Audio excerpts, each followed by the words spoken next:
Life after high school is highly anticipated. We all have grand ambitions. Some of us seek to be doctors, lawyers, social workers, and so much more. But we can't attain these dreams just by cruising lightly in life. The right education is needed. It might seem easy. Study hard, get into a good school, graduate, and then live out the rest of your life accomplishing whatever dream you may have. But for some, reality offers a different truth. And these dreams remain just dreams. A post-secondary education is highly coveted in the United States today. The U.S. Department Board of Education reported that by 2020, roughly 2/3 of job openings would require a post-secondary education or training. It was also reported that college graduates will earn 66% more than their high school graduate counterparts and are less likely to face unemployment. However, it is becoming increasingly difficult to obtain a post-secondary education. In the same U.S. Department Board of Education study, it was found that over the past 3 decades, even after accounting for inflation, college tuition has actually doubled, making college the most expensive it's ever been.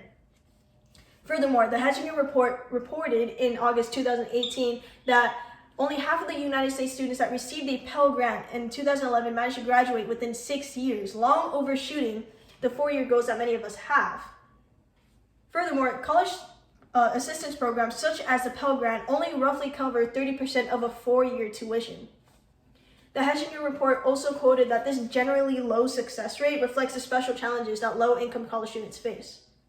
A lack of sufficient funding is a problem because high-performing students are increasingly deferring to more affordable colleges that don't necessarily provide the stimulation or proper preparation needed for life after graduation.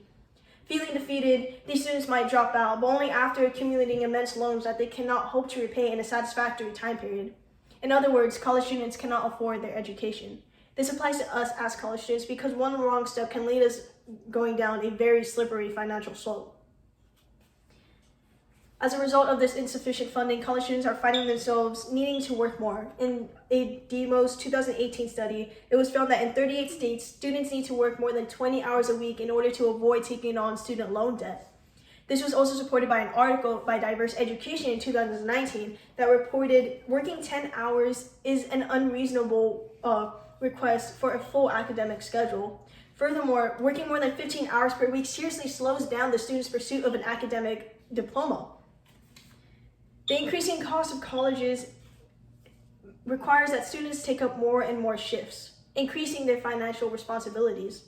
However, these studies don't take into account other factors and costs besides tuition, such as housing, transportation, commute, etc. As a result, students are finding themselves needing to take up longer work hours, which seriously interferes with their academic responsibilities, making the dream of having a diploma farther and farther from their reach in order to support the education that they can afford right now. Furthermore, students typically don't even graduate within the 4-year goal, if they even graduate at all. With what financial aid that they can achieve, more students are finding themselves taking up increasing loans for colleges that they might feel to be subpar and not meeting their academic standards.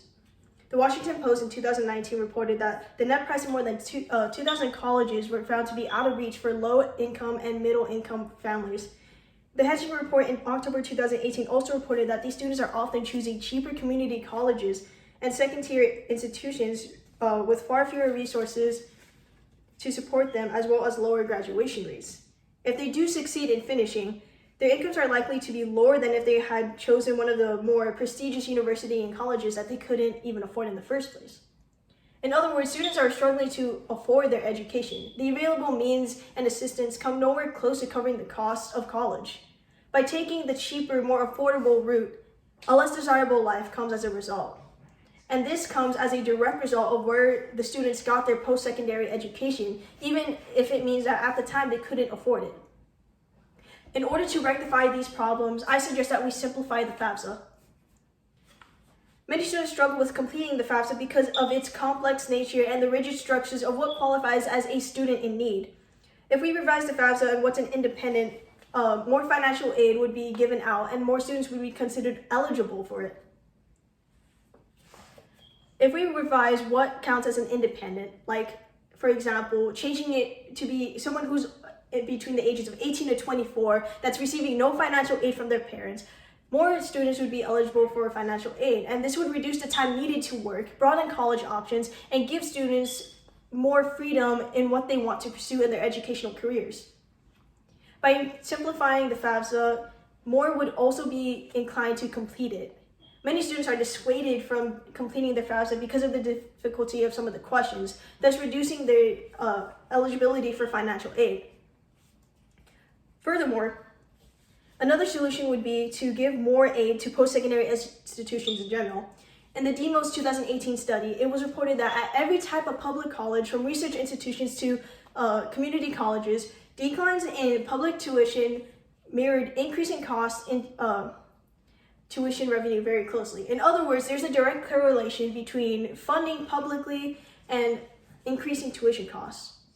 With more funding to these post-secondary institutions, colleges would be able to decrease their tuition. Less prestigious schools could provide so much more.